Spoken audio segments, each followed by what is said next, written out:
Hello friends, இன்றைக்கி நம்ம சேனலில் வாழைக்காய் பரட்டல் எப்படி செய்கிறது தான் பார்க்க போகிறோம்.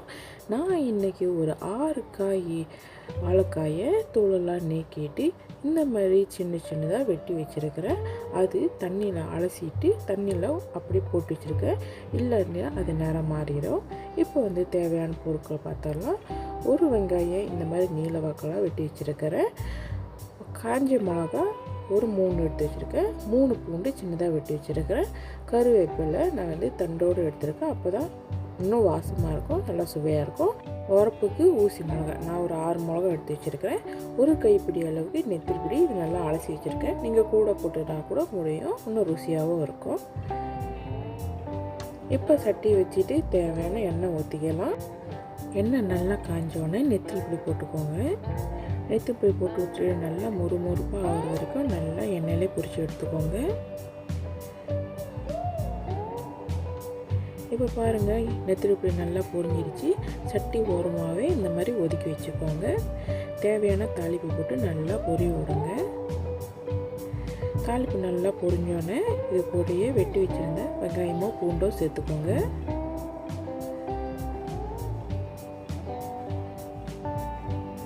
சேர்த்து விட்டுட்டு இது நல்லா நிறம் மாற வரைக்கும் நல்லா எண்ணெயிலே வதக்கிக்கோங்க.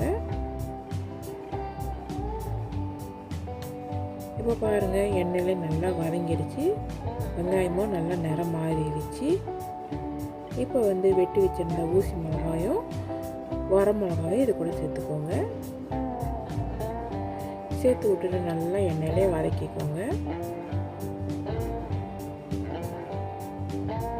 இப்போ எல்லாமே நல்லா வதங்கிடுச்சு. ஓரமாக வச்சுருந்த நெத்திப்பிலையும் ஒரு இடையை வச்சு எல்லாத்தையும் கலந்து விட்டுக்கோங்க. இப்போ கருவேப்பிலையை சேர்த்துக்கலாம். சேர்த்து விட்டுட்டு நல்லா எண்ணெயிலே வதக்கி விடுங்க. நல்லா பொருட்களும் வாசனை வர வரைக்கும் நல்லா எண்ணெயிலே வதக்கி விட்டுக்கோங்க.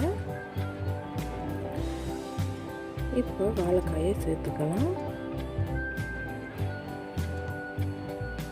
வாழைக்காயை சேர்த்துக்கிட்டு எண்ணெயிலே நல்லா வதக்கிக்கோங்க.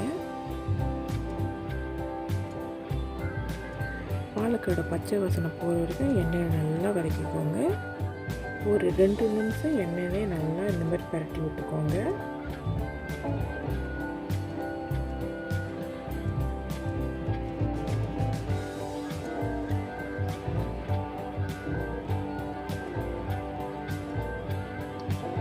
இப்போ 2 நிமிஷம் ஆயிடுச்சு. தேவையான மஞ்சள்தூள் போட்டுக்கோங்க.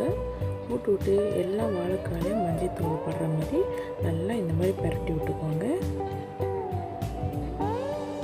இப்போ பாருங்கள், எல்லா வாழைக்காயும் மஞ்சள் தூள் பட்டுருச்சு. இப்போ தேவையான தண்ணி ஊற்றிக்கலாம். வாழைக்காய் வேகிற அளவுக்கு நம்ம தண்ணி ஊற்றிக்கலாம். அதுக்குரிய தேவையான உப்பையும் போட்டுக்கோங்க.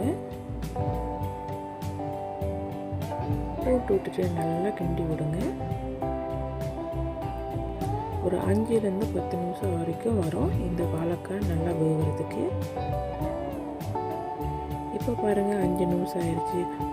ஒன்று தண்ணி இருக்குது. இது நல்லா சுண்டி வரணும். அது வரைக்கும் நல்லா கலந்து விட்டுட்டே பாருங்கள். இப்போ பாருங்கள், தண்ணிலாம் சுண்டி அந்த வாழைக்காவும் நல்லா குழஞ்சி வந்துடுச்சு. இப்போ நல்லா வெந்துடுச்சு. வேவுதா இல்லையான்னு பார்க்குறதுக்கு நான் ஆப்பக்கரண்டியில் இந்த மாதிரி வெட்டி பார்க்குறேன்.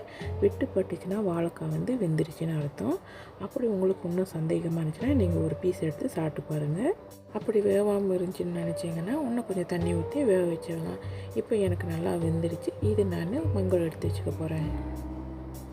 பாருங்கள் ஃப்ரெண்ட்ஸ், சூப்பரான வாழைக்காய் பரட்டல் ரெடி ஆகிடுச்சு. இது பரட்டிட்டு சாம்பார் கறி புளி ரசம்லாம் வச்சுட்டு சாப்பிட்டீங்கன்னா அவ்வளோ அருமையாக இருக்கும். நீங்களும் மிஸ் பண்ணிடாமல் ட்ரை பண்ணி பாருங்கள். அதுக்கு முன்பு தான் என்னோடய சேனலுக்கு நீங்கள் ஒன்று சப்ஸ்கிரைப் பண்ணாமல் இருந்தால் கீழே ஒரு சர்வ் பட்டனை அமுத்தி சப்ஸ்கிரைப் பண்ணிக்கோங்க. பக்கத்தில் உள்ள பெல் பட்டனை அமுத்திக்கோங்க. அப்போ தான் புது புது வீடியோ உங்களோட மொபைலுக்கு சேரும். இந்த ரெசிபியை கமெண்ட் ட்ரை பண்ணி பாருங்கள். ட்ரை பண்ணி பார்த்துட்டு எப்படி இருக்குன்னு எனக்கு கமெண்ட்டில் சொல்லுங்கள். மீண்டும் புது புது ரெசிபியோட உங்கள் எல்லாரையும் சந்திக்கிறேன். பாய்.